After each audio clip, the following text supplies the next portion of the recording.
أسعار الهواتف الذكية في أوروبا، هل هو فعلا كما يزعم الكثير منخفض مقارنة بأسعار الهواتف في الدول العربية؟ أنتم من ستحكمون. كما رانا نشوفوا هنا، هذا الايفون 14 برو ماكس 128 جيجا 128 راه يدير 1350 يورو.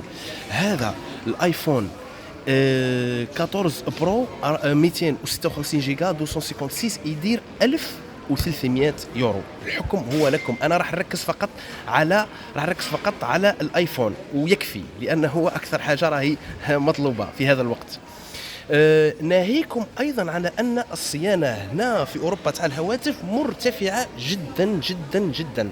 وها نزيد نوريكم هنا ايضا الايفون 13 الايفون 13 راه يدير 930 يورو، والايفون 14 هذا 128 جيجا راه يدير 1040 يورو.